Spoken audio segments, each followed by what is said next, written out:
지금 시각 7시 20분입니다. KBS.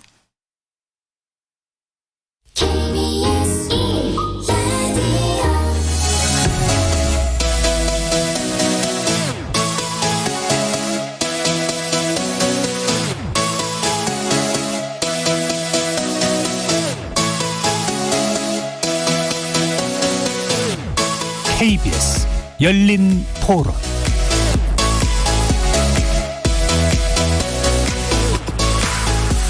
안녕하십니까. KBS 열린 토론 정준희입니다.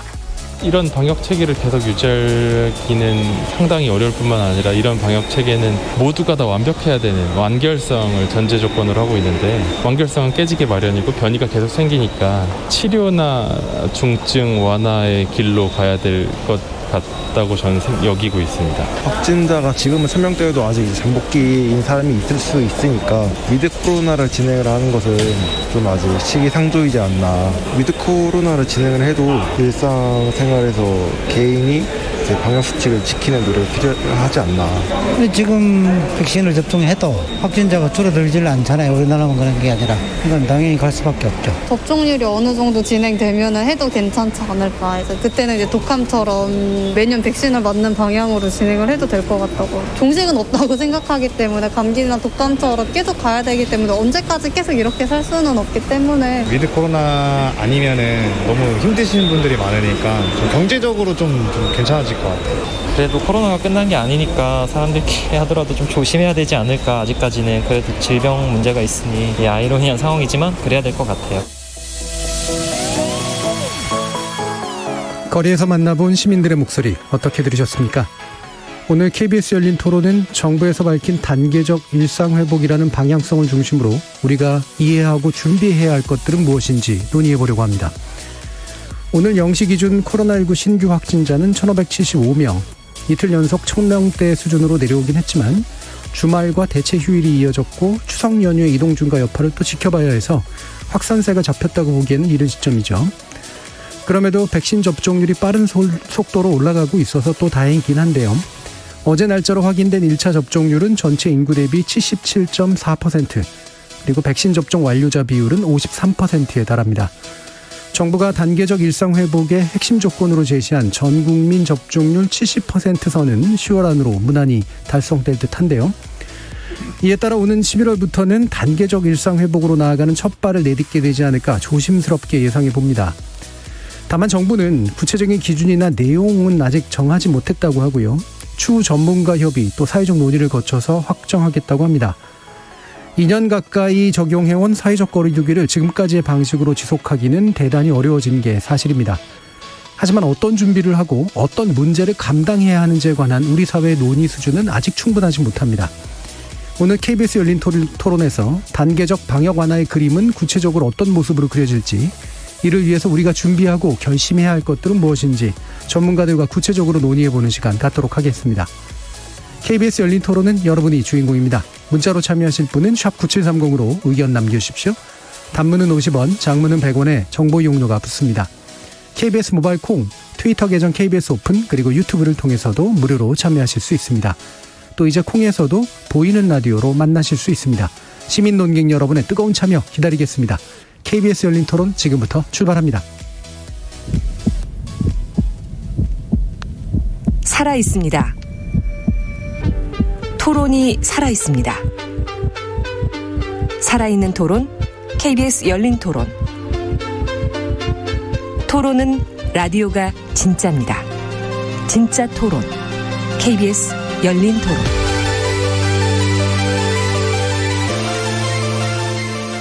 오늘 함께해 주실 세 분의 전문가 소개해드리겠습니다. 먼저 김윤 서울대 의대 의료관리학과 교수 나오셨습니다. 안녕하십니까. 조승현 인천의료원 원장 함께하셨습니다. 네, 안녕하세요. 이재갑 한림대 강남성심병원 교수 함께하셨습니다. 네, 안녕하세요. 자, 지금 단계적 일상회복이라는 게 이제 정부에서 공식적으로 쓰고 있는 용어고요. 얼마 전부터 일상화된 거로는 위드 코로나라는 그런 개념도 있는데 애써서 이렇게 정부가 단계적 일상 회복이라고 정정해 주려고 하는 데는 이유가 있지 않겠습니까? 이재혁 교수님 좀 설명 좀 부탁드리겠습니다. 사실 윗 코로나라는 단어는 약간 철학적이거나 좀 사회학적인 용어처럼 받아들여지고 있는 상황인데요.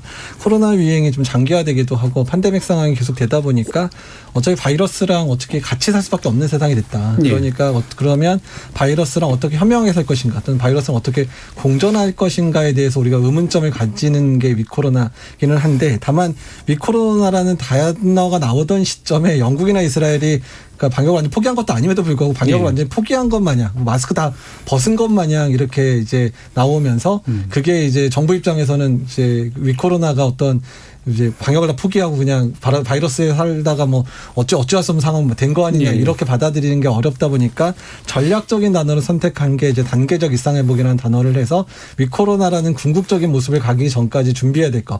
뭐 의료체계 정비라든지 국민의 공감대를 얻는다든지 또는 이제 어떻든 그 여러 가지 그런 사회적인 그런 체제들을 정비해 나가는 과정들이 필요하니까 점진적으로 한 단계 한 단계씩 그런 상황을 만들어 가겠다. 특히 거리두기와 관련해서는 확진자 규모나 유행 상황이 커질 수도 있으니까 그런 부분에 있어서는 우리 체제가 감당할 수 있는 수준 정도를 계속 조금씩 완화해 가면서 그게 우리나라의 의료 체계를 힘들게 하지 않는 수준까지는 완화하겠다. 이제 이런 전략으로 단계적 일상회복이라는 단어를 쓰고 있는데요. 일단 궁극적인 형태의 모습은 크게 다르다고 생각하지는 않습니다. 네네. 그 위드 코로나라는 말을 쓰면서 보통 나오는 건 말씀처럼 포기거나 아니면 어쩔 수 없다라는 태도가 사실 그 안에 들어있는 면도 좀 있고 그래서 우리가 받아들일 건 받아들여야 된다 뭐 이런 식의 이제 의미를 읽히는데 단계적 일상 회복은 일상으로 가는 단계를 여러 개 마련한다라는 뜻으로 이제 보이니까요. 이게 이제 단계가 몇 개나 될 거냐, 어떻게 만들어질 거냐, 결국 그게 중요할 것 같은데 김인 교수님은 어떤 식의 이제 생각을 가지고 계신가요? 단계적 완성에 대해서. 위드 코로나라고 부르든지 단계적 일상 회복이라고 부르든지 우리가 이제 현재 사회적 거리두기에 과도하게 의존한 방역 시스템을 지속할 수 없기 때문에 사회적 거리두기는 이제 점진적으로 완화하고 그래서 궁극적으로는 다 관련된 규제가 없어지기를 기대하고 대신 이제 역학조사나 또는 환자를 치료하는 병상이나 인력을 확충해서 확진자가 늘어나는 것에 대비하기도 하고 또는 역학조사를 철저하게 강화하면 사회적 거리두기가 완화되는 효과를 상당 부분 대체할 수 있을 것이라고 기대를 할 수 있기 때문에 새로운 방역 전략, 지속 가능한 방역 전략으로의 전환이라고 이해하는 게 맞을 것 같습니다. 근데 이제 한 가지 좀 덧붙이고 싶은 말씀은 뭐 정부가 위드 코로나라고 하는 게 굉장히 다양한 의미로 해석되기 때문에 그 용어를 쓰는 것보다는 단계적 일상회복이라고 하는 용어를 쓰는 게 좋겠다고 하는 의도까지는 이해가 가나 그러면 정부가 생각하는 단계적 일상회복이라고 하는 것은 구체적으로 어떤 모습인지를 내놓고 이야기를 해야 국민들이나 전문가들이 위드 코로나라는 용어를 더 이상 쓰지 않고 정부가 이야기하는 단계적 일상 회복의 상을 중심으로 해서 논의를 할 텐데 정부가 용어만 제시해 놓고 구체적인 모습을 제시하지 않으니까 이게 계속 얘기하면서 위드 코로나 일명 단계적 일상 회복 이런 식으로 두 가지 단어를 동시에 써야 되는 그런 상황 그러면서도 이게 무엇을 의미하는지 명확하지 않은 상황이 지금 계속되고 있는 것 같습니다. 예. 그리고 이제 지속 가능한 방역 전략, 방역은 계속되는 거니까. 예. 다만 즉 방역의 구성 요소가나 우선순위나 이런 것들이 좀 바뀌는데 사회적 거리두기의 어떤 이른바 몰빵했던 그런 방식은 아니다라는 이제 말씀이신데 확실히 이제 정부가 어떤 모습을 제시해 줄까 이 부분에 대한 관심도 많은데요. 아마 2부에서 좀 더 자세히 논의해 보긴 하겠습니다만 현재와 같은 논의가 이루어지고 있는 지형 또 조승현 원장님도 한번 의견 한번 들어봐야겠네요. 두 분 교수님이 좀 정확히 지적을 해주셔서 제가 특히 추가할 말은 없는데 결국은 이제 두 가지인 것 같습니다. 하나는 현재 같은 방역으로서 이것이 더 이상 확산되는 걸 막는 것이 과연 가능한가 하는 문제. 특히 델타 바이러스라는 게 등장함으로 해서 이 무증상 감염자가 굉장히 많아지고 지금 같은 강력한 거리두기만 갖고 숫자가 줄지를 않고 있잖아요.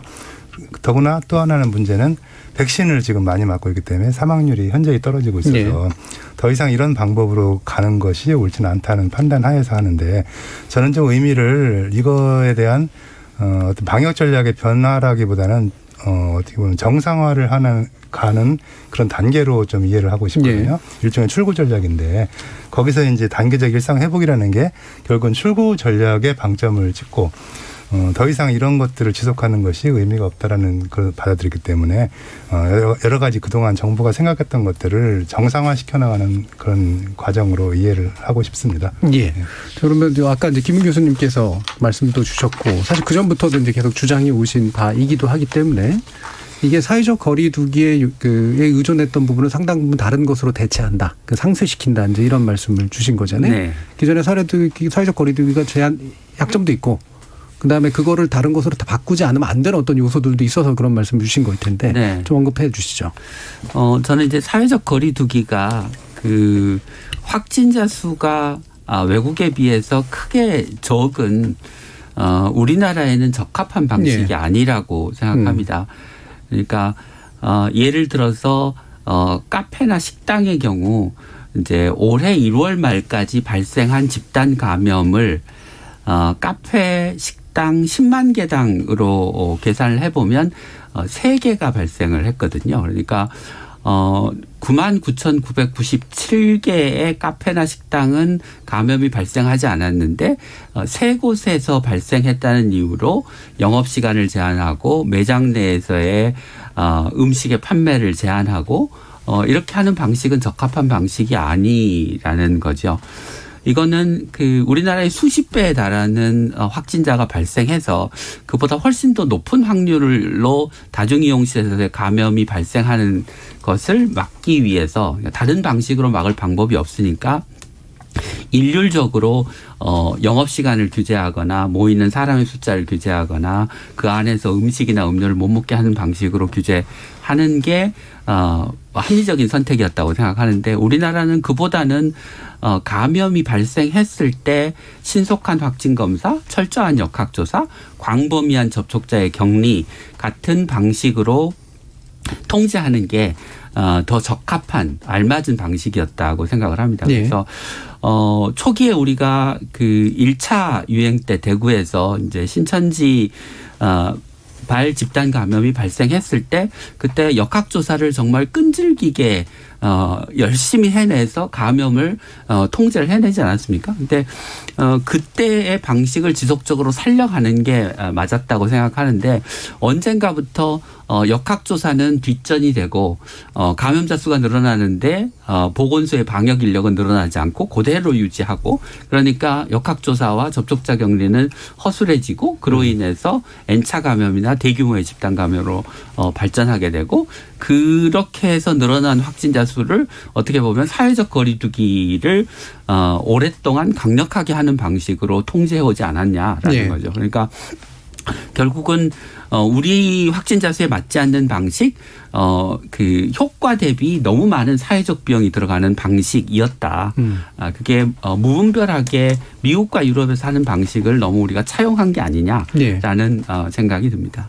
저는 여기서 조금 좀 다른 생각을 하는데요. 근데 1차 유행하고 2차 유행은 집단 발병의 소스가 명확했던 측면들이 있습니다. 그러니까 1차 유행은 거의 90% 이상이 신천지와 연관돼서 발생했고요. 그다음에 2차 유행은 3분의 1 정도가 뭐 강복절 집회나 사랑제일교회 중심으로 발생을 했기 때문에 그러니까 이런 집단 발병의 사례는 역학조사 빛을 발할 수밖에 없는 상황이에요. 왜냐하면 거기를 중심으로 해서 거기에 있는 사람들과 만난 사람들을 이제 통제를 하게 되면 가능한데, 근데 3차 유행부터의 특징은 지역사회에 스며들어져 있는 그런 전반적인 감염이 원인이 됐기 때문에 역학조사 자체가 집중적으로 하긴 상당히 어려운 측면들이 있고, 또한 발병의 숫자 자체가 이제 3차 유행 때 1,000명 이상으로 올라갔던 적이 있죠. 그리고 4차 유행 때는 뭐 심지어 3,000명 이상이 됐는데, 그러니까 역학조사 인력이라는 게 어차피 사람이 하는 거잖아요. 근데 그 인력이 제한될 수밖에 없는 상황에서 숫자가 늘어나게 되면 당연히 역학조사는 어쩔 수 없이 꼭 필요한 영역들만 할 수밖에 없는 상황으로 가거든요. 그러니까 뭐 무한정으로 역학조사 인력을 늘릴 수 있다든지 아니면 역학조사를 제대로 할 수 있는 상황이었으면 좀 조음이 될 수는 있지만,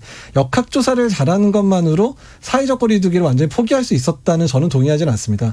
다만 거리두기의 장점이라는 부분들이, 그러니까 초기에는 이동량을 통제하는 측면으로 부분으로만 작용을 했지만 3차 때부터 뭐 5인 이상 금지를 한다든지 이러면서 접촉의 빈도를 줄여주는 역할들을 했던 부분들이 실제로 효과가 상당히 기여를 했다고 돼 있고 그러니까 그런 접촉의 빈도를 줄여주는 부분이 거리두기의 가장 핵심적인 요소인 사람들의 접촉, 특히 감염자가 있을 수 있는 상황을 최소화하는 그런 측면에서 상당히 영향을 끼쳤기 때문에 거리두기는 당연히 효과가 있었다고 보고 있고 다만 거리두기를 우리가 시행을 함에 있어서의 가장 큰 폐단에 해당되는 자영업이라든지 소상공인에 대한 배려를 충분하지 않았고 그 사람들에 대한 손실보상을 외국은 락다운까지 다 문두번역이 하는 것도 많았는데도 불구하고 그런 곳에 대해서 충분하게 보상을 하지 않았기 때문에 어쨌든 지속 가능하지 않은 상황이 되게 한 거는 정부의 정책 실패는 맞습니다. 하지만 거리두기가 아예 효과가 없다라고 얘기하기는 우리 국민들이 지금까지 지켜왔던 여러 가지 원칙들을 잘 지켜주셨던 거 마스크 착용도 잘하고 이런 개인 방역도 지켰지만 접촉량을 최소화시키면서 유행 상황을 조절했었던 예방접종 이전의 또는 델타 유행의 이전에서는 거리두기 측면에 상당히 강조가 됐고 따지 델타가 유행하고 있는 지금의 상황도 국민들께서 거리두기를 충분히 지켜주시지 않았다면 우리나라가 지금 정도 수준까지 버티지 못했을 거거든요. 좀 확진자에 폭증하는 상황을 맞닥뜨릴 수도 있었는데 그 부분에 있어서는 국민들의 자발적 참여가 큰 영향을 했고 사실 거리두기가 효과가 없다라고 하는 부분들은 사실은 국민들이 애써서 했던 부분을 어쩌면 조금 너무 하찮게 얘기하는 그런 거일 수도 있어서 좀 그 부분들은 좀 커뮤니케이션에 주의가 필요하지 않을까 생각이 듭니다. 그러니까 제가 거리두기가 효과가 없다 이렇게 얘기한 건 아니고 그러니까 거리두기가 우리의 적은 수의 확진자가 발생하는 상황에 적합한 방식이 아니고 그로 인한 사회적 피해와 확진자 수를 줄이는 효과를 비교했을 때 효과 대비 비용이 너무 컸다라는 말씀을 드리고 싶은 거고요. 그러니까 그 역학조사로 모든 확진자 수를 완전히 통제할 수 있다 또 이렇게 드리는 말씀도 아니고 그러니까 역학조사의 효과와 플러스 사회적 거리두기의 효과로 확진자 수를 줄일 수 있는데 우리가 역학조사의 역량을 늘리고 그러니까 보건소에 이제 역학조사 인력을 늘려서 지금보다 훨씬 더 철저하게 조사하고 신속하게 격리를 했다면 확진자의 숫자를 지금보다 더 많이 통제할 수 있었을 거고 그만큼 사회적 거리두기에 대한 의존도를 낮출 수 있었다. 그러니까 사회적 거리두기를 조금 더 짧게 하거나 조금 더 낮은 강도로 하거나 하는 게 가능했었는데 정부가 작년에 역학조사하던 보건소 인력이나 뭐 100명, 200명 할 때 인력이나 지금 2,000명, 3,000명 할 때 인력이나 같은 수준의 인력을 유지하는 거는 그건 문제다. 그건 정부가 잘못한 거고 정부가 자기 할 일을 인력을 늘려서 역학조사를 잘 해야 될 일을 다 하지 않음으로써 결국 그 부담이 사회적 거리두기로 옮겨왔고 그 사회적 거리두기로 옮겨간 부담이 국민들과 우리 사회의 약자인 소상공인 자영업자에게 고스란히 전가됐다라는 말씀을 드리는 겁니다. 알겠습니다. 뭐 그 부분은 강조해 주신 그 내용들이 있으셔가지고요. 물론 이제 쟁점은 있습니다. 이를테면은 역학조사가 더 이상 그러니까 무한정 늘릴 수 있는 게 아니라고 한다면 지금같이 이제 N차 감염이 많이 돼 있는 지역사회 감염이 이제 일반적인 상황에서 이제 유효한 방법이냐에 대한 판단, 그 다음에 이제 실제로 역학조사 그 사회적 거리두기의 효과성에 대한 판단. 비용 대비 이제 효과가 낮아지고 있다는 데선 동의하고 계시는 건 맞는 것 같고요. 그 부분에 쟁점 좀 남아 있긴 한 것 같은데요. 뭐 그 자체를 풀기보다는 현장에서 조승현 원장님 보시기에 이런 사회적 거리두기 위주의 시스템이 이제 아무래도 부하가 또 많이 걸렸을 거 아니에요? 현실에 있어서. 그 다음에 또 공공의료원 같은 경우도 역학조사기관, 그 인력이라든가 이런 문제도 굉장히 많이 어려움을 겪으셨을 것 같아서 그 부분 한번 또 말씀 들어보죠. 뭐 예를 들면은 제가 어제도 공원을 산책을 하는데 혼자 걷는 사람들이 다 마스크를 끼고 땀을 뻘뻘 흘리면서 걷고 있는 거죠. 이게 보면 조금 극단적인 사회적 거리두기의 피해라고 볼 수가 있을 것 같죠. 과학적이지도 않고 등산할 때 예를 들어서 혼자 길을 내려오는 사람도 기어이 마스크를 써야지만 안심을 하고 다니는 사회. 그것이 자영업의 거리두기나 이런 것이 뭐 연관이 있을 것 같고요. 지금은 이제 김인 교수가 말한 그 비용 대비 효율의 문제를 보거나 실질적인 절대적인 그 역량의 문제 있을 때도 이미 사실 우리나라 의료 시스템 자체가 더 이상 늘어나는 환자들을 무조건 지금처럼 격리하는 방식으로 과연 지속 가능할 것이냐 하는 문제에 대해서는 이미 진작부터 많은 문제가 제기되어 왔지만 그렇게 하는 것이 더 이상 이제 유지할 필요가 없던지 전환을 해야 되는지 하는 시점이 왔다는 면에서는 대부분 동의를 하는 것 같아요. 그래서 좀 더 거리두기도 좀 더 객관적이고 과학적인 측면에서 새롭게 정립을 좀 해야 될 거고 실제 의료기관이 코로나 확진자를 격리하는 방법이나 치료하는 방법에 대해서도 좀 다른 모습을 가야 되는 게 지금 단계적인 어쨌든 그런 소위 출구 전략을 논의하는 자리에 있어서 중요한 의미가 있다고 생각합니다. 예. 자, 그러면 이 부분 한번 또 다시 또 짚었으면 좋겠어요. 아까 이제 지금까지 이제 보통 얘기될 때는 신규 확진자 수는 이제 신경 안 쓴다. 그다음에 위중증자와 치명률에만 신경 쓴다. 보통 이렇게 이해되는 경향이 많았는데 외국 사례 보면 신규 확진자가 여전히 이제 많은 것들은 중요한 부분이잖아요. 이게 전체적인 모수를 늘려버리니까.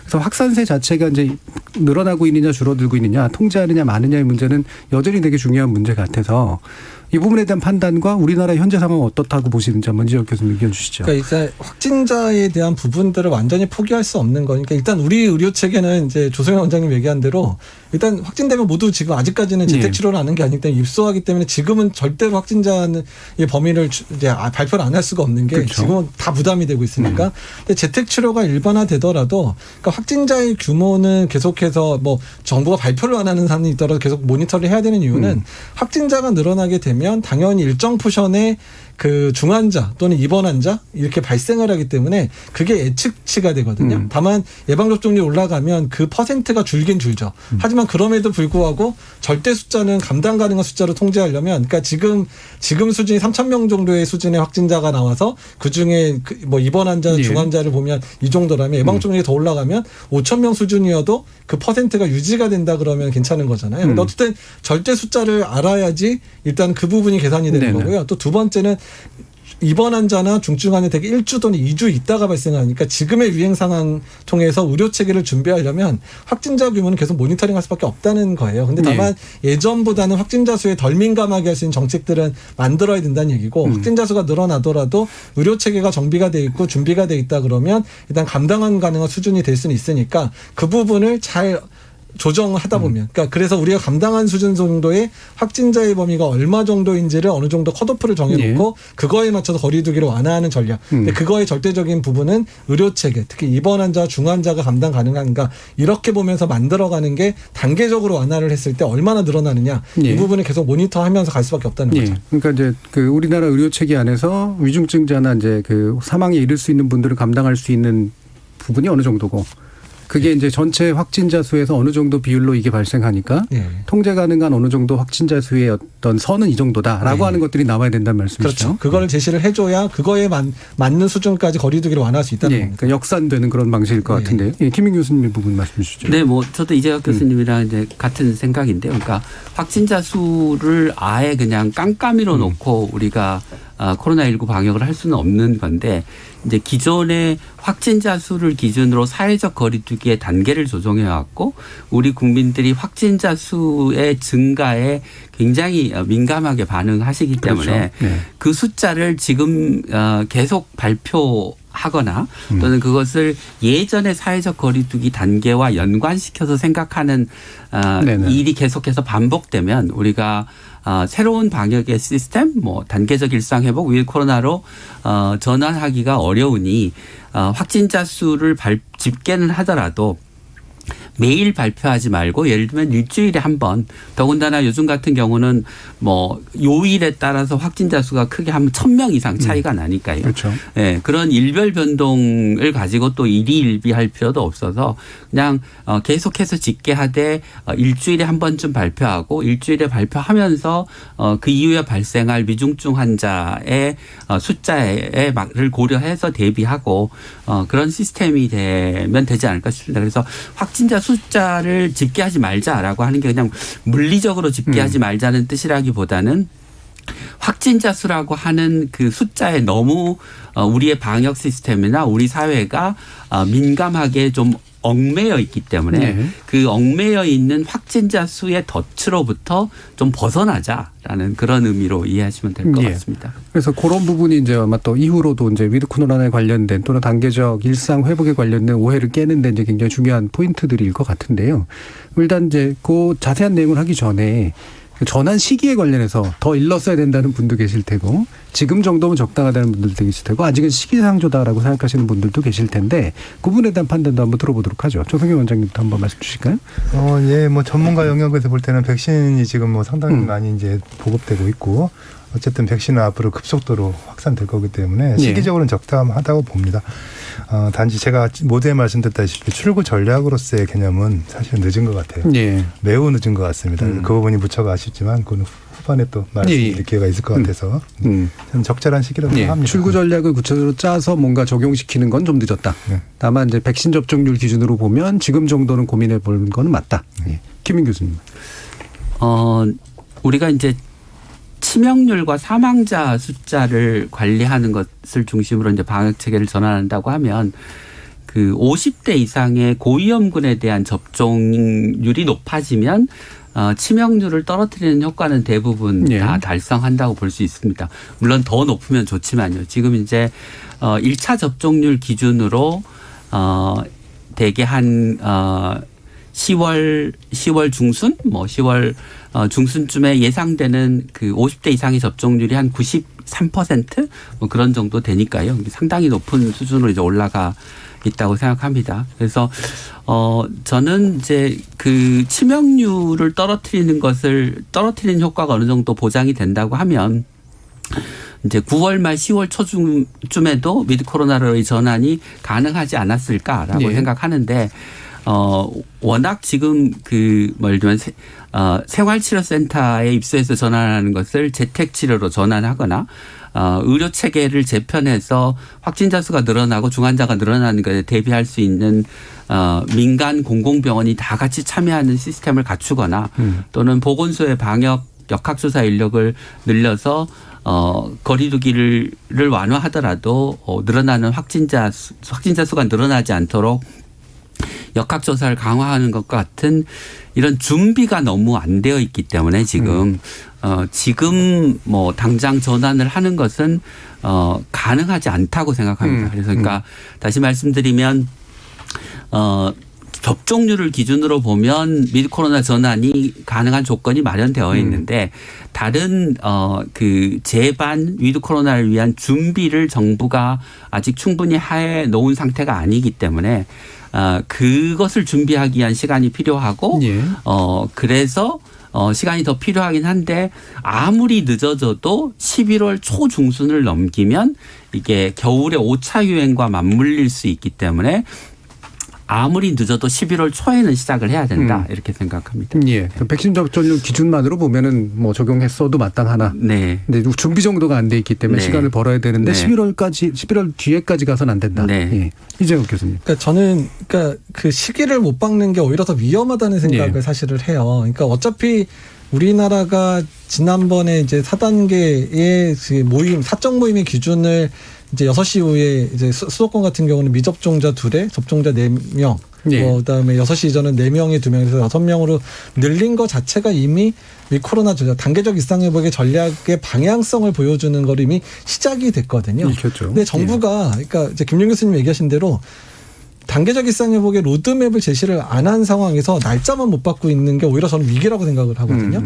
왜냐하면 뭐라도 보여주면서 이렇게 되면 이렇게 할 거고 뭐라고 이렇게 하는 거를 보여줬으면 그 시기에 아무리 뭐를 해도 이 정도는 지켜가겠구나 국민한테 인식을 주면 되는데 11월 이후엔 뭔가 할 것처럼 계속 얘기를 하는데 그림을 안 보여주니까 그러면 11월 이후에는 우리는 영국처럼 마스크 다 벗고 뭐 축구장 6만 명씩 모이고 이스라엘처럼 그냥 뭐 아무 데나 다 가고 이런 상상을 계속하게 만드는 부작용이 지금 발생을 하고 있거든요. 근데 그렇게 우리가 좀 실패했던 경험이 언제냐면 7월에 예방접종 충분히 고위험군 60대 이제 1차 접종 거의 1,600만 명 맞았을 때 7월 이후에는 이제 고위험군 많이 발생해서 사망률 많이 떨어질 거니까 7월부터는 사회적 거리두기 단계 완화하는 정책, 새로운 사회적 거리두기 발표한다고 했더니 이미 6월 중순부터 확진자 범위는 확 늘어나는 일을 이미 겪었단 말이에요. 그러니까 방역은 심리가 거의 절반에 해당되는데, 그러니까 모습은 안 보여주고 날짜를 못 박으니까 자꾸 기대감이 커지는. 그래서 뭔가 대단한 게 발표될 것 같은 시작인데 사실 11월에 뭔가 시작돼봐야 단계적 일상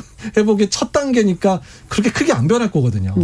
근데도 불구하고 그때 뭔가를 한다 그러니까 너무 기대감을 크게 주는 것 자체가 너무 지금 커뮤니케이션이 실패하고 있다는 모습이고 오히려 10월, 그러니까 김윤 교수님 말씀하신 대로 준비를 좀 잘해놓고 그 준비된 모습을 보여주면서 이렇게 준비가 되고 이런 정도 되면 이 정도까지 가능하고 이 정도까지 되면 이게 가능하고 해서 한 3개월에서 6개월 정도의 그 기간을 정해놓고 정말 단계적으로 갈 수밖에 없는 걸 보여줘서 11월 이후에도 큰 변화는 없다. 다만 조금씩 좋아질 거다. 라는 부분을 보여줬는 게 훨씬 낫지 않을까 저는 생각을 합니다. 너무 준비가 늦어졌다는 게 너무 안타깝다는 거죠. 그러니까 11월 초에 시작을 하려면 지금 정부가 정부안을 내놓고 예를 들면 전문가들이나 이해 당사자들이나 국민들로부터 의견을 받아서 그걸 계획을 수정 보완하고 또 시작을 하려면 그냥 아무 준비 없이 시작할 수 있는 게 아니니까 하나씩 그 사이에 준비를 해 나가고 이런 모습을 보여줘야 될 텐데 지금 정부가 가진 그림을 내놓지도 않고 있고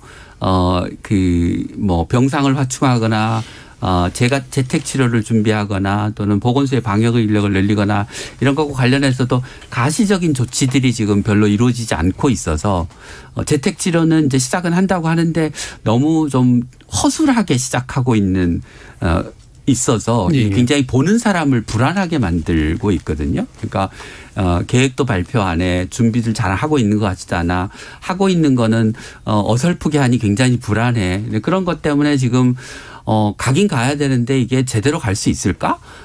이런 우려, 의구심을 지금 갖게 하는 게 현재 상황인 것 같습니다. 그러니까 일정보다는 내용 또는 준비 정도가 중요하다. 아마 10분 다 공감하고 계실 내용이긴 할 텐데요. 이게 또 이제 뭔가 이렇게 집행하는 기관들에서는 시점을 정해야 되고 그다음에 또 국민들의 입장에서 보면 언제부터 한다는 거야? 이런 거에 대한 궁금증이 있으니까 결국 일자 문제로 자꾸 이제 논의가 집중되는 그런 경향이 생기는 게 또 불가피한 면도 좀 있는 것 같습니다. 그래서 그걸 상쇄시키기 위해서 어떤 내용들을 채울 것인가 이게 아마 오늘 이야기하는 핵심적인 주제들이 될 텐데요. 1부 마치기 전에 이 백신 문제는 좀 더 이야기를 좀 해봐야 될 것 같아요. 대체로 다소간 늦어지긴 했지만 그래도 무난히 이제 목표 달성을 할 것 같은 그런 상황이긴 한데 성인 그러니까 18세 이상 기준으로 보면은 조만간 90%까지도 1차 접종이 가능하다는 얘기까지 좀 나오고 있는 상황이긴 합니다만 이재혁 교수님 보시기에 지금 백신 접종 과정에서 남은 변수는 뭔 것 같으세요? 일단은 이제 백신 접종에 국민들께서 동참해 주셨던 부분들. 그러니까 사실은 이제 3, 4월에 이상 반응과 관련된 여러 가지 과도한 언론 보도 때문에 접종 동률이 거의 60%까지 떨어졌는데 실제 지금 접종 완료 예상이 90%를 넘는 상황까지 간 거는 사실 대단한 성과이기는 하고 이건 사실 국민들이 움직여 주시지 않았으면 할 수 없었던 일이기 때문에 되게 중요한 부분인데 다만 앞으로 계속 숙제는 어떻게 될 거냐면 미접종자들을 어떻게 관리할 건가가 계속 숙제가 될 수밖에 없습니다. 특히 60세 이상이 한 100만 정도가 접종을 안 했고요. 그다음에 20대가 지금 계속 20에서 50대도 접종을 하니까 아마 최종 완료가 되면 한 300만, 400만이 접종을 안 한 상태. 그리고 그다음에 10에서 17세 이제 접종 이제 시작하지만 11세 미만 인구까지 합치면 거의 한 900만 정도는 예방접종 안 한 상태로 우리나라 갈 거란 말이에요. 어쩔 수 없이 못 맞은 사람과 안 맞은 사람 구분해서. 근데 사실은 델타 변이의 가장 큰 문제는 전파력이 매우 강하기 때문에 그냥 900만 안에서도 계속 유행을 일으키고 일부 접종자에서의 효과가 떨어지는 그룹에서의 유행이 일어나게 되면 유행은 계속되는 상황들이 벌어질 거고 특히 미접종자에서 유행이 커지게 되면 똑같은 거죠. 중증 환자 늘어나고 병상에 부담 주는 건 똑같이 되는 부분이기 때문에 그러니까 미접종자를 어떻게 안전하게 보호할 건가에 대한 부분들 또한 최대한 접종을 어떻게 그나 한 명이라도 더 접종에 동참할 수 있게끔 하는지가 앞으로의 계속된 숙제가 될 거라는 생각이 듭니다. 그래서 보통 이제 70%와 이제 집단 면역 이 개념 초기에 많이 썼었는데 사실 이제는 이제 그런 수치를 가지고 얘기하는 건 사실 안 맞는 상태가 된 건 확실히 좀 맞는 것 같은데 미접종자를 어떻게 되도록이면 줄일 거냐 사실 이 부분인데 그래서 이제 이걸 인센티브라고 얘기는 합니다만 백신 패스 얘기를 하잖아요. 근데 이게 거꾸로 역으로 차별이 될 수도 있겠다라고 하는 그런 것도 충분히 있을 수 있어서 일단 조승현 원장님 견해 한번 여쭤볼까요? 글쎄요, 여러 가지 시각이 있을 수 있겠지만은 백신을 안 맞는 거는 개인의 자발적 권리기도 하고 어쨌든 그런 것도 있겠지만은 또 하나는 본인이 걸림으로써 사회적인 부담을 주고 남에게 전파를 한다는 것을 또 거기에 대한 책임이 있거든요. 결국은 책임과 권리의 문제일 건데 사실 어느 정도 백신 패스든 뭐든 간에 개인의 자유를 억압하는 부분이 있지만 또 책임을 강요하는 부분이 있어서 그런 것들은 사회적인 좀 합의가 필요할 것 같습니다. 그래서 모든 사람을 만족시키는 정책은 불가능하지만 지금 코로나 팬데믹 같은 위기 상황에서 어느 정도의 국가적 강제력은 좀 들어가야 되지 않을까. 물론 거기에는 아주 과학적인 설득과 그런 것들이 필요하고 국민들의 또 어쨌든 지성이 필요하겠죠. 김민규 교수님. 그러니까 우리가 차별이라고 이야기할 때는 기회를 주지 않고 그 기회가 있었으면 내가 무언가를 할 수 있었는데 그걸 못한 것을 근거로 해서 다른 대우를 하는 것을 이제 차별이라고 얘기하는데요. 백신 접종의 경우에는 전 국민이 모두 다 맞을 수 있는 기회를 이제 다 준 거니까요. 백신을 거기서 맞고 안 맞고는 이제 개인의 선택이었고 그런데 백신을 안 맞으면 나도 감염될 위험이 있고 다른 사람한테 감염을 시킬 위험이 있기 때문에 고위험 시설이나 이제 감염 위험이 높은 다중이용 시설에 출입을 제한한다고 하는 게 그게 이제 차별이라고 얘기를 해야 될까라는 생각이 하나 들고요. 두 번째는 이제 우리가 사회적으로 코로나19의 감염 확산을 막기 위해서 여러 가지 조치들을 해야 되지 않습니까? 그러면 백신 패스를 안 하면 사회적 거리두기를 계속해야 될 수도 있지 않겠습니까? 그러면 그 피해는 다중이용 시설을 운영하는 소상공인 자영업자가 피해를 져야 되는데, 그러니까 백신을 맞고 안 맞고의 개인의 선택도 중요하지만 백신을 안 맞는 사람이 아무런 제한도 받지 않고 다중이용시설을 이용할 수 있게 하는 대가는 다중이용시설이 영업시간을 제한받고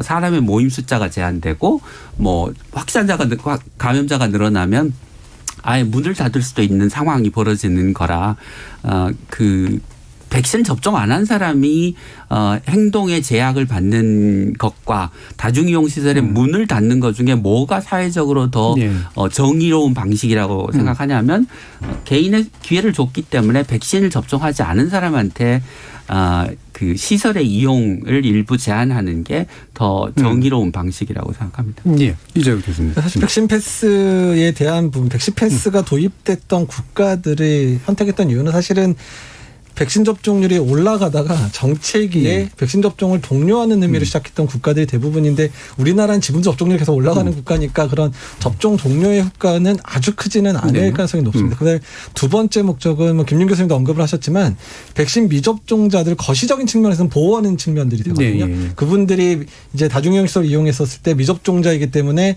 거기서 감염이 됐을 때 훨씬 중증으로 이완될 확률이 높은 상황들이니까 그거를 예방하는 효과로 봐야 되기 때문에 그래서 사실 그러니까 불편함은 초래할 수 있어요. 자기가 가고 싶은데 못 가는 불편함이 초래될 수 있지만 그거 자체가 그런 걸 통해서 그 사람이 감염될 수 있는 확률을 떨어뜨려주는 예방 효과가 훨씬 강하게 적용하는 측면이 있기 때문에 그래서 사실 정부에서 그런 커뮤니케이션을 했을 때 그러니까 백신 접종한 사람 그러니까 사실 그리고 백신 접종을 이미 너무 잘 맞으신 분들에 대해서는 백신 패스를 기대해서 접종하신 분도 상당히 있는데 그거를 제대로 운영 안 하면 이미 맞은 분들은 뭐 차별이 뭐니 얘기는 안 하겠지만 그 사람들은 엄청 실망하는 상황을 만들 수도 있는 상황이기 때문에 당연히 적용도 해줘야 되는 부분에 해당됩니다. 그래서 백신 패스와 관련돼 있는 부분들은 일단은 정부가 커뮤니케이션 할 때 불편하게 해서 예방접종을 더 많이 하게 하겠습니다라는 그런 커뮤니케이션을 하면 안 되는데 이미 그런 얘기를 여러 번 꺼냈단 말이에요. 근데 사실은 그럼에도 불구하고 이제부터는 백신 패스는 미접종자들을 보호하는 아주 현명한 전략이다라는 부분을 강조해야 되고 실제로 그런 효과가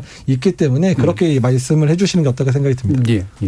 그러면 요거 1부 마치기 요거만 간단히 이대국 교수님께 그 전문가시니까 여쭤봐야 될 것 같은데 지금 11세, 17세 관련된 학령을 가지고 있는 아동들의 이제 학부모님들이 많은 고민을 하고 계시더라고요.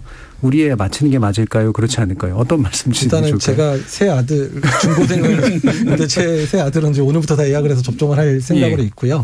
일단 아이들이 접종에 의한 이상 반응과 그다음에 이제 유익에 대한 측면만 고려하면은 비슷할 수 있고 조금 이익이 살짝 높지만 더 중요한 거는 사회적 비용이 해당합니다. 아이들이 학교를 그다음에 아이들이 여러 가지 사회 활동을 조금 더 자유롭게 할 수 있다는 부분까지 고려하면 저는 당연히 예방 접종이 중요하다고 생각을 하고 있습니다. 유익이 훨씬 더 크다. 백신 패스 관련해서 한 가지만 좀 덧붙이고 싶은 것은 이제 그런 기사가 나면 언론에 이제 댓글이 뭐라고 달냐면 아니 나는 암 환자인데 어떡하라는 말이냐. 나는 뭐 면역 문제가 있는데 어떡하란 말이냐 이런 말씀을 하시는데 초기에는 뭐 암 환자나 면역에 문제가 있는 분들한테 백신 접종을 적극적으로 권고하지 않았지만 최근에는 백신 접종을 그런 분들일수록 더 적극적으로 권고하고 있고 항체 형성률이 낮을 수 있기 때문에 2회가 아니라 3회를 맞으라고 권고를 하고 있습니다. 그래서 이런 사실들을 정부가 좀 더 적극적으로 알릴 필요가 있고 예를 들어서 또 거동이 불편해서 백신을 못 맞고 계시는 노인이나 장애인도 있을 수 있어서 백신 접종 안 하신 분들에 대해서 그 이유와 이 그 애로사항을 충분히 정부가 청취하고 문제를 해결하기 위한 노력을 지금 백신 패스 제도와 함께 같이 해야 이게 정부가 이게 차별이라는 비판을 받지 않을 거라고 생각합니다. 예, 네. 그렇죠. 적극적 거부자는 사실 인구의 어느 부분이나 늘 있는 편이라. 근데 네. 적극적 거부자가 아니신 분들도 분명히 있어서 이분들에 대한 대책을 같이 마련하는 거 굉장히 중요한 부분일 것 같습니다. 자, 2부에서 구체적인 대책 논의하면서 더 많은 이야기들을 해보도록 하고요. 들어온 청취자 문자 또 읽어보고 가죠. 정의진 문자 캐스터. 네, 지금까지 청취자 여러분이 보내주신 문자들 소개합니다. 오윤재님, 그동안은 방역 정책이 오락가락했다고 봅니다. 실상 정부도 진퇴양난 상황일 것입니다. 어정쩡한 지침이나 자국의 여건 파악 못한 방역 정책은 더 큰 난관을 야기할 수 있다는 생각이 듭니다. LSY님, 질병청이나 정부의 대처가 적절했다고 생각합니다. 방역 정책 실패라는 건 동의할 수가 없네요. 강력한 방역을 했기에 그나마 이 정도 유지가 되었다고 생각합니다. 소상공인의 피해도 마음이 아프지만 이보다 더 잘할 수는 없었을 것 같아요. 1067님, 다른 거 다 양보하더라도 야외에서까지 마스크를 쓰는 건 이해하기 힘듭니다. 20만 명 검사받아서 2,000명 확진자 나오면 1% 확률인데 너무 방역이 강하지 않은가요? 합리적으로 생각했으면 좋겠습니다. 바람을 가르는 니모님, 거리 두기가 나쁘다는 게 아니고 다만 사회적 비용 대비 손실과 개인 사업자 보호 측면에서 개선해야 한다고 봅니다. 김정우님, 시간이 걸리더라도 철저히 준비해서 위드 코로나로 가야 합니다. 절대 급하게 방역 완화하면 안 됩니다. 라고 보내주셨네요. 네, KBS 열린 토론. 이 시간은 영상으로도 생중계하고 있습니다. 유튜브에 들어가셔서 KBS 1라디오 또는 KBS 열린 토론을 검색하시면 지금 바로 토론하는 모습 보실 수 있습니다. 방송을 듣고 계신 여러분이 시민 노객입니다. 계속해서 청취자 여러분들의 날카로운 시선과 의견 보내주세요. 지금까지 문자캐스터 정희진이었습니다. 토론이 세상을 바꿀 수는 없습니다. 하지만 토론 없이 바꿀 수 있는 세상은 어디에도 없습니다.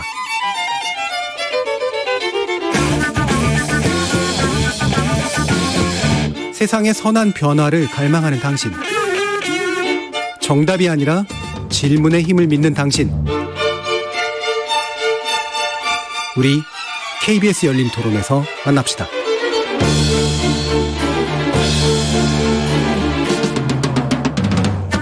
KBS 열린 토론, 오늘은 코로나19 관련된 방역 정책의 전환 문제를 두고 세 분의 전문가와 함께하고 있는데요. 이재갑 한림대 강남성심병원 교수, 조승현 인천의료원 원장, 그리고 김윤 서울대의대 의료관리학과 교수, 이렇게 세 분 함께하고 계십니다.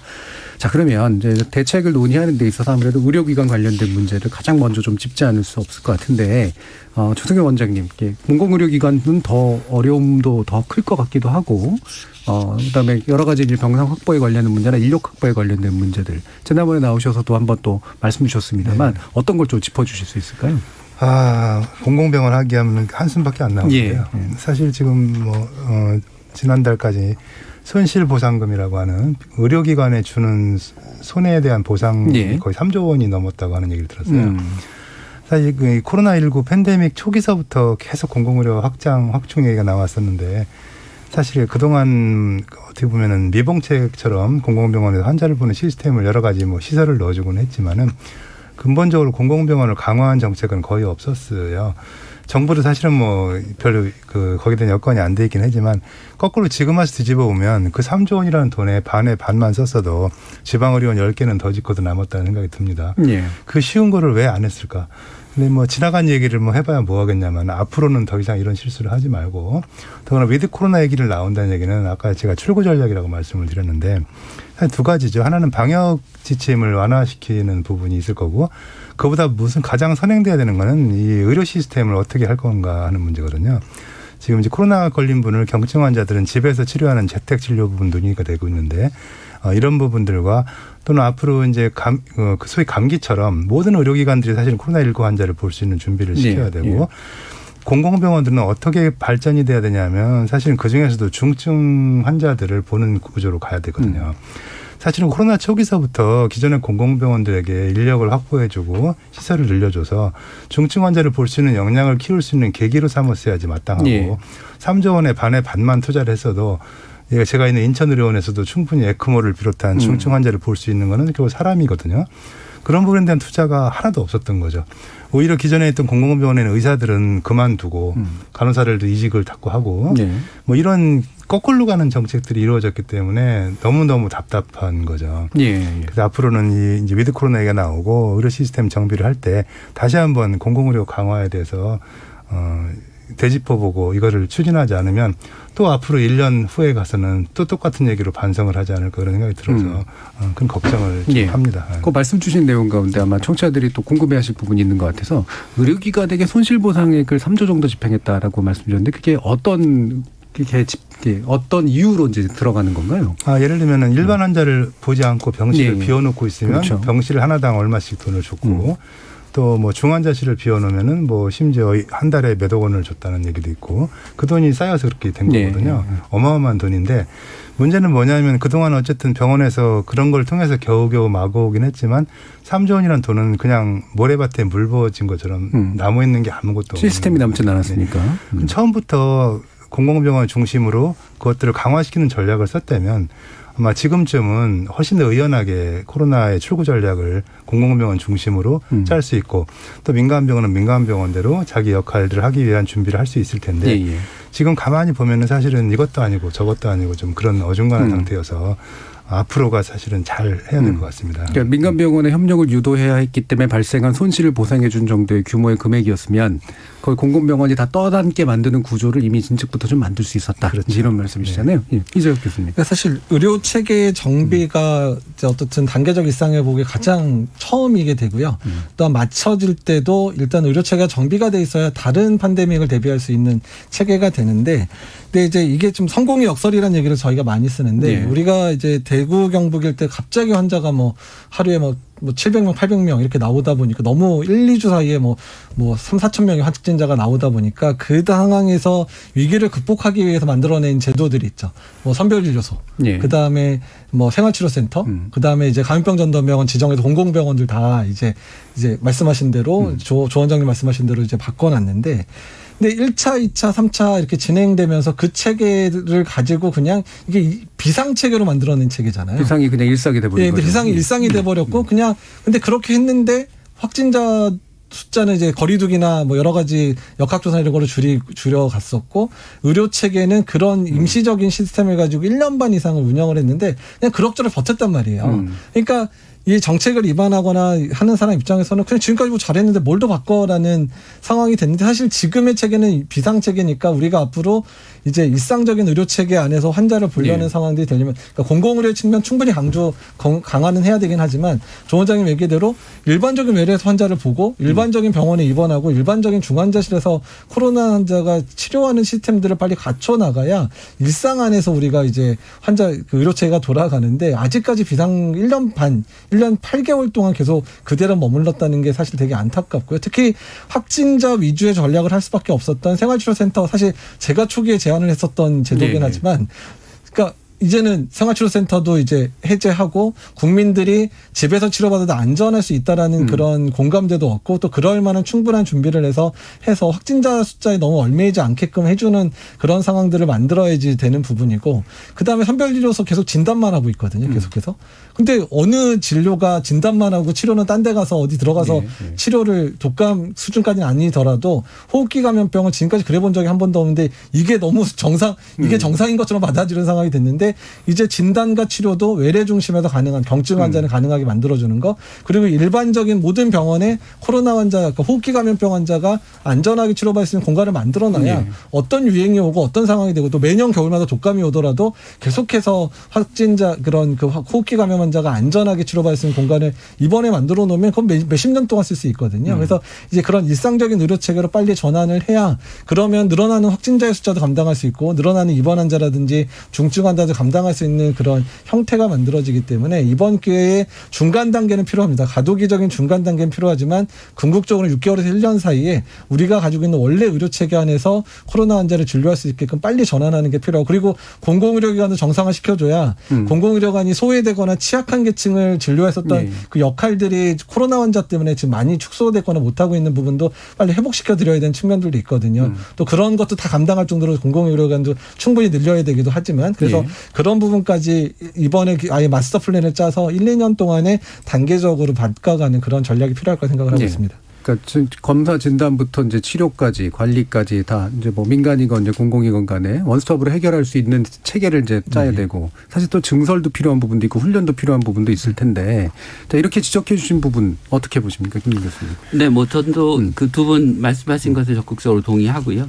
이제 지금 환자를 치료하는 시스템이 너무 임시적으로 짜여진 시스템이라 이것도 오랫동안 계속해서 지속 가능하지 않은 시스템이거든요. 그래서 예를 들면 이제 정부가 확보한 병상이 뭐 1000병상이다, 900병상이다, 뭐 그 중에 60%가 차 있다, 뭐 70%가 차 있다 이렇게 얘기를 하는데 실제로는 병원이 병상이 비어있는데도 불구하고 환자를 못 받아서 환자가 다른 곳으로 가는 경우가 비일비재하게 발생하고 있고 그 제일 큰 이유는 인력이 부족하기 때문이거든요. 그러니까 환자를 진료하는 데는 병상만 있어야 되는 게 아니고 인력도 필요하고 병원의 시스템도 바꿔야 되고 장비도 있어야 되는데 정부가 코로나 환자 진료를 위해서 병상을 확보했다. 이렇게 계속 얘기를 하고 실제로 병원한테 요구한 것도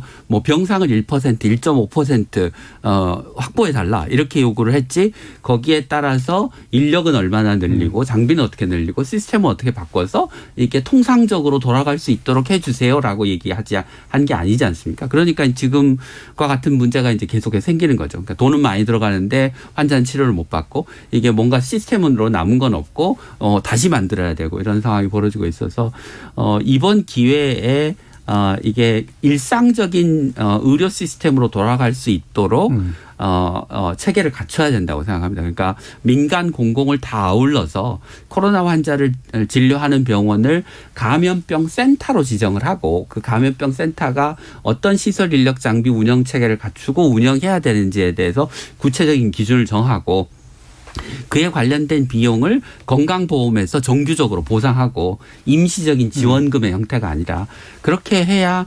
의료기관도 근본적인 체계 변화를 하고 그 안에 있는 의료진들도 소진되지 않고 충분한 인력이 확충되고 정부가 돈을 쓰는데도 환자가 이 병원 저 병원 떠돌거나 서울에서 발생한 환자가 저기 지방으로 가고 이런 일이 생기지 않을 거라고 생각합니다. 예.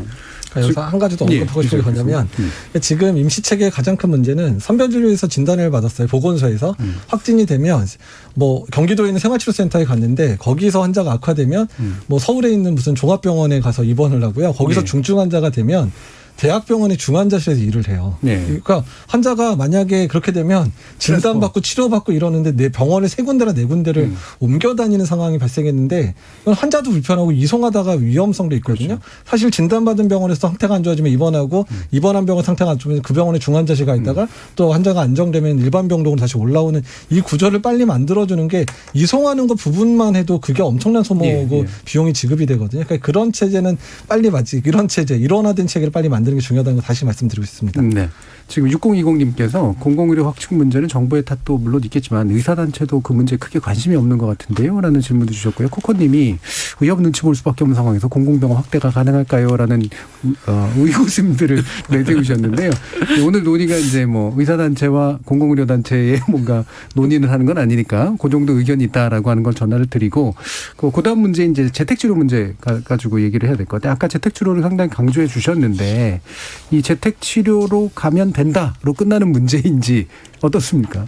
그러니까 사실 준비가 필요한데요. 그러니까 일단 국민들이 재택치료를 해도 안전하다는 인식 또는 느낌이 있어야 되는데 지금까지는 구체적인 모습이 주어지지 않았던 측면들이 있고 두 번째는 실제 안전한가를 느낄 수 있는 상황은 아니. 다만 우리가 이제 안전해질 거라고 예상할 수 있는 거는 접종 완료자의 비율이 계속 올라가고 있거든요. 근데 접종 완료자가 중증으로 이완되는 확률은 그러니까 접종하지 않은 사람에 비해서 거의 10분의 1 정도로 떨어집니다. 뭐 중증화될 확률이. 그러니까 내가 혹시라도 재택치료 하더라도 병원에 입원해야 되거나 또는 이제 중환자실로 가야 될 확률이 거의 10분의 1까지 떨어지는 상황이 되니까 접종 완료자가 훨씬 돌파감염 되더라도 나는 재택치료 받아도 큰 문제는 없구나.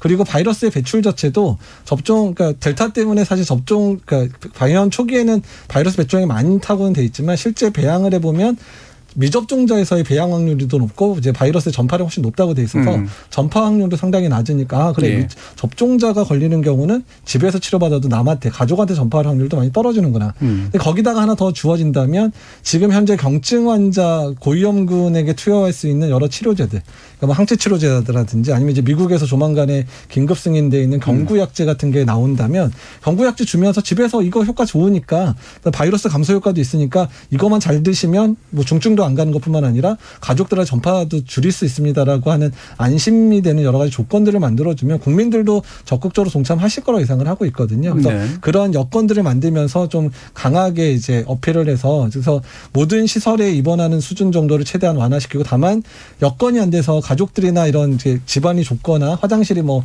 부족하거나 이래서 동선이 구분이 안 되는 그런 분들은 또 생활치료센터 이용할 수 있게끔 하는 일종의 복지 서비스 형태로 생활치료센터는 이제 변모해야 될 필요가 있겠다 생각이 듭니다.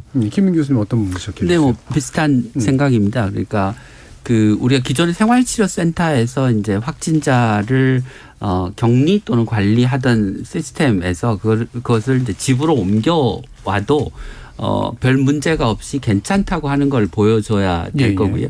그러면 집에서 격리하는 환자를 관리하기 위한 이제 관리 주체가 필요할 텐데 그게 기존에는 뭐 보건소가 하던 역할 또는 생활치료센터를 운영하던 기관이 하던 역할을 의료기관이 하는 것으로 전환해야 확진자 수가 늘어나더라도 우리가 감당 가능하고 또 보건소는 역학조사에 좀 집중할 수 있고 이런 여건이 마련될 것이기 때문에 의료기관이 집에서 격리하고 있는 확진자의 상태를 지속적으로 모니터링하고 필요하면 뭐 이송이나 뭐 입원이나 이런 조치들을 이제 취할 수 있도록 하는 그런 체계를 갖추는 게 중요하다고 생각합니다. 그리고 이제 경기도를 중심으로 해서 재택 치료를 시스템을 상당 기간 운영을 해왔기 때문에 그 시스템을 이제 성공적으로 좀 전국적으로 확산하면 되지 않을까. 근데 이제 경기도는 보건소가 운영의 주체였던 반면에 전국적으로 활산할 때는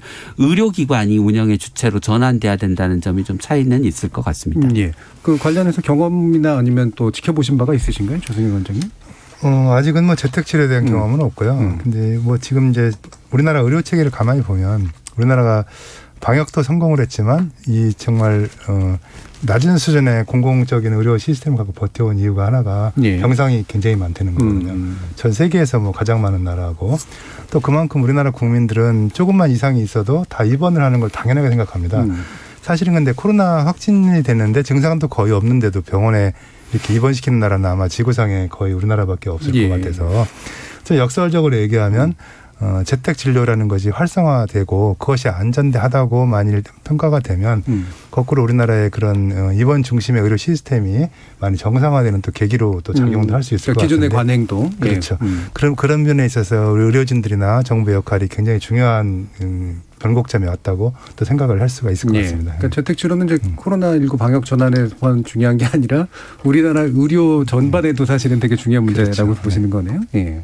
그러면 이제 뭐 그 시간 많이 남지는 않아서 이제 그림을 그려야 된다라는 얘기를 아까부터 이제 했는데 자, 어떤 그림을 그리고 계신지 그리고 우리가 어떤 것들을 예상해야 될지 그러니까 이런 거잖아요. 예를 들면 일정 기간 확진자가 혹시라도 늘어나도 너무 염려하지 마세요라든가 또는 너무 이상 넘어가면 어떻게 행동해야 됩니다라든가 이렇게 뭔가 뭐 이건 정부가 만들 사실 것이긴 합니다만 먼저 그림을 좀 그려보신 입장에서 어떻게 얘기해 주실 수 있을까요? 그러니까 뭐 위드 코로나 단계적 일상 회복에 몇 가지 중요한 원칙이 있어야 될 것 같은데요. 첫 번째는 이제 그 효과 대비 피해가 큰 사회적 거리두기를 단계적으로 완화하되 그것을 대체할 수 있는 보건소의 역학조사 역량 또는 의료기관의 치료 역량을 그 상응해서 확대한다. 그러니까 거리두기를 완화로 인해서 예를 들면 확진자 수가 한 20%좀 늘어날 것 같다. 그럼 20% 늘어난 확진자를 억제할 수 있는 방역 인력을 예를 들면 500명 늘린다. 뭐 이런 식으로. 그리고 혹시나 20%가 늘어날지 모르니 병원의 병상과 의료 인력도 20%를 추가로 확보해 놓고 대비한다. 이런 이제 그 시스템이 하나 필요할 것 같고요. 두 번째는 이게 단계적으로 가야 된다는 겁니다. 그러니까 급격한 변화는 뭐 우리가 예측할 수 없는 결과를 낳을 수 있기 때문에 단계적으로 3단계나 4단계에 걸쳐서 사회적 거리두기를 이제 점진적으로 완화하는 방식으로 가야 된다라고 하는 것이고요.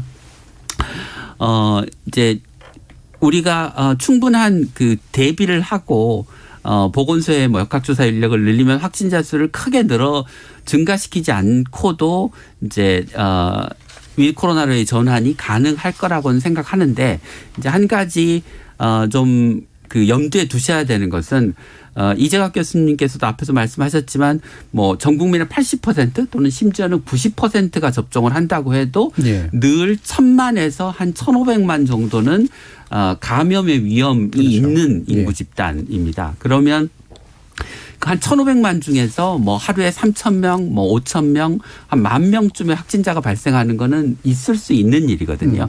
그리고 그게 위드 코로나로의 전환 때문이 아니라 시기적으로 12월, 1월이 되면 이게 재유행의 시기가 올 거고 그 재유행의 시기에 확진자 수가 급격하게 늘어나는 현상이 발생할 수 있기 때문에 이게 위드 코로나의 전환의 결과로서 확진자가 늘어나는 게 아니라 재유행의 사이클로 인해서 확진자가 늘어날 수 있다라고 생각합니다. 앞서 이재갑 교수님께서 이제 그 7월, 8월에 이제 확진자 수가 늘어난 게 우리가 이제 방역이 긴장이 풀어져서 그렇다고 말씀하셨는데 물론 그것도 이제 기한 요인이 있겠지만 이 지금 4차 유행을 여름의 4차 유행을 우리나라뿐만이 아니라 동남아시아 국가들, 뭐 유럽 국가들, 미국도 다 같이 겪고 있기 때문에 이것을 여름의 확진자 수의 증가는 시기적으로 재유행의 시기이기 때문에 확진자가 늘어나는 게 더 근본적인 원인이고 뭐 일부 정부가 사회적 거리두기를 완화한다거나 하는 요인들이 저는 기여했을 수는 있다고 생각합니다. 그래서 이게 코로나 백신 접종률이 아무리 높아도 재유행이 반복되고 재유행이 반복되면 우리가 기존에 알고 있던 숫자보다 더 많은 큰 숫자의 확진자가 생길 수 있다.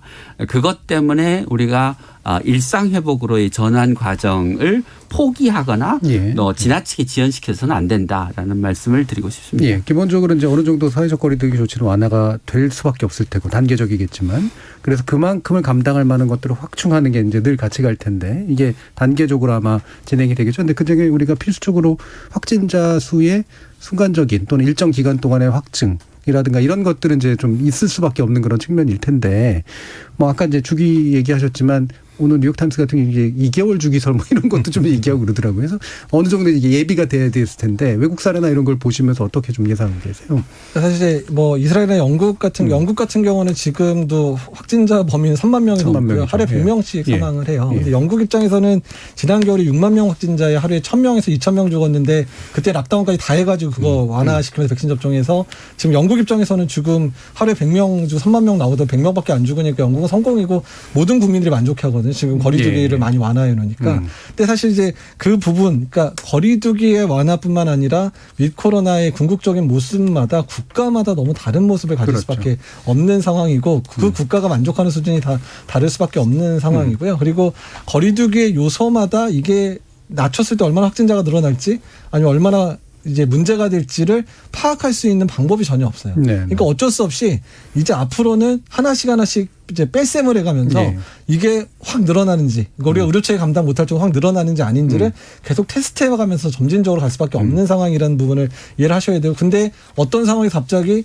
의료체계 감당 가능하지 못할 정도로 확 증가되면 일시적으로 이제 컨디전시 플랜 임시 비상계획 때문에 다시 일시적으로 좀 돌아갈 수 있는 상황이 벌어질 수도 있다는 부분에서는 국민들도 이해를 하셔야 되지만 그때 정부가 확실하게 그 상황에서 피해를 보는 업종이나 사람들에게는 확실히 보상을 하겠다는 그런 그 정책 자금이 같이 배포될 수 있는 그런 신뢰를 줄 수 있는 제도까지 같이 마련해서 이행이 돼야 행여나 생기는 위기 상황도 대비할 수 있다는 부분들은 좀 강조하고 싶습니다. 기존 조치 완화가 하나씩 이렇게 빼보면서 해봤을 때 어느 정도 감당 가능한지를 보는 방식으로 갈 텐데 어느 순간 확 늘어날 수도 있으니까 이게 또 기존의 사회적 거리두기 강력한 정책으로 잠시 돌아갈 수도 있으니까 거기에 대한 대비도 있어야 된다.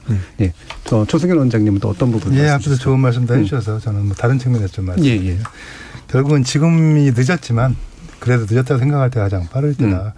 철구 전략이라는 거는 결국은 끝나는 게 아니고 미래에 대한 비전을 실현하는 착수점이라고 볼 수가 있기 때문에 지금은 그동안에 잘못했던 부분 중에 하나인 공공병원에 대한 강화 부분을 이제 시작해야 되지 않나 싶어요. 예.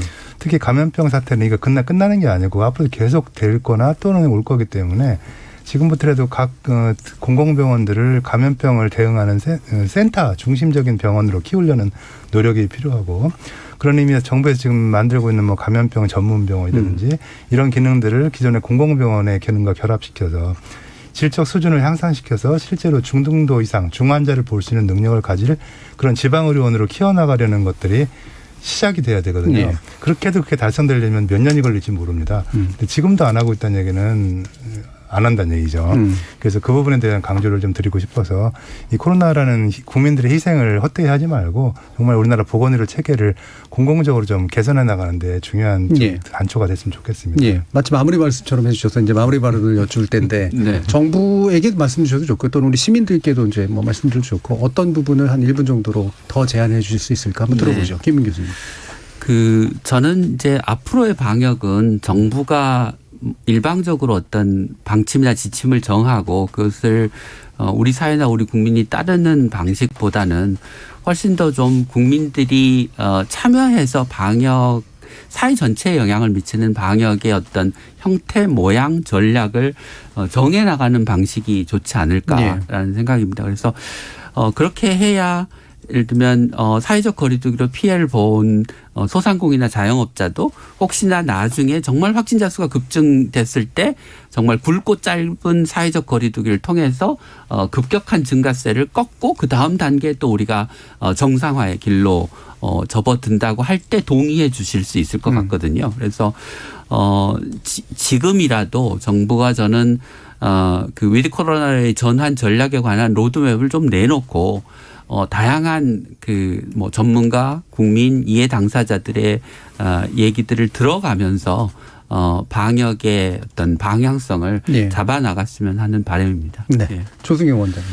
뭐 아까 다 말씀드려서 사실은 뭐 중요한 거는 어떤 정부의 비전을 제시하고 국민들의 신뢰를 이끌어내고 그리고 때로는 과감하기도 하면서도 소통을 하는 이런 전향적인 작전이 필요할 것 같고요.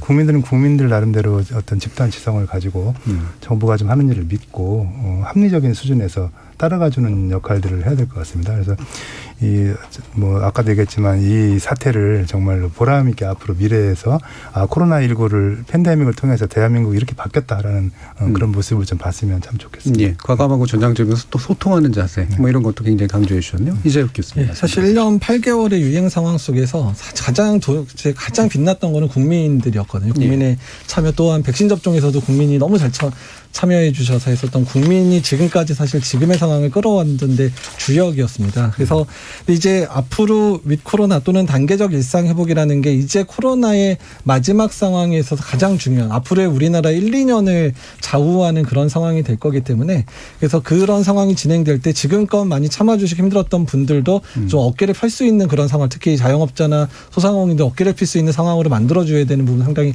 중요할 것 같고 그리고 앞으로의 이런 계획들이 단계적으로 국민과 함께 간다면 우리나라가 지금껏 열심히 했고 잘했던 것처럼 이후에도 잘할 수 있는 그런 부분들을 만들어낼 수 있지 않을까. 근데 그 부분에 있어서 정부가 지금 조금만 더 속도를 내주셨으면 좋겠다. 그림도 보여주고 일단 그에 대해서 국민들에게 소상하게 커뮤니케이션 해주고 전문가들도 같이 노력할 테니까 함께 다시 걸어갔으면 좋겠다. 이렇게 말씀을 드리고 싶습니다. 예, 국민들 잘해주셨다. 또 정부 더 잘해야 된다. 예. 사실은 이제 이후에 2, 3년의 틀을 결정하는 거니까 굉장히 중요한 결정이 좀 남은 것 같습니다.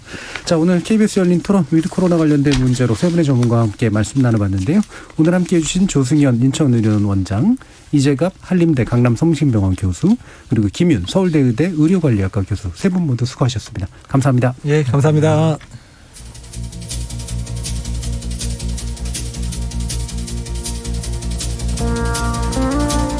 코로나19 방역 정책의 성공적인 전환을 위해서는 방역 전문가들 사이에서 어느 정도 합의가 이루어져야 될 것이고 정책 결정자들의 로드맵, 설명, 그리고 책임선이 명확해야 될 것이고 무엇보다 우리 시민들의 충분한 이해와 동의가 또 필요할 것입니다. 이 한 번도 걸어가 보지 못한 길을 제대로 걸어가려면 정말 있는지도 의심스러운 모종의 정답보다는 의사결정에 대한 공통의 책임감이 중요하기 때문이죠.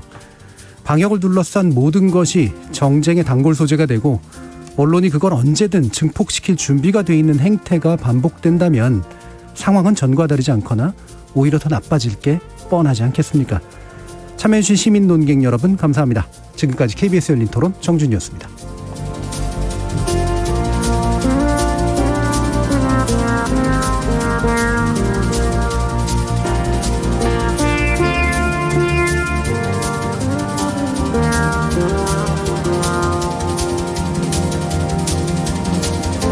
Thank you.